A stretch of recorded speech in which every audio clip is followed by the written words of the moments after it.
মাছ ধরার জন্য পাগল হয়ে যাচ্ছে গাইস এই মেয়েটা।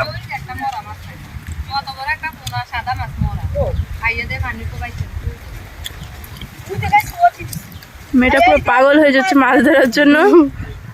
আর ওই যে আমাদের একটা ভাইয়া, ওই যে আর একটা, ওই দুইটা আমার ভাই। আর এটা কে কত?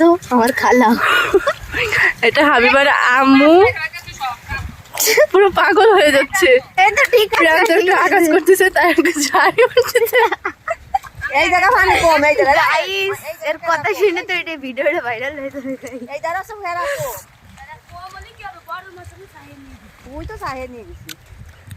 গাইস আপনারা কি বলেন, এখানে কি মাছ আছে? মাছ থাকে দে বাবা। কে কে মাছ নিবা? বিকাশ নাম্বার বাতাও, কে কে মাছ নিবা। এই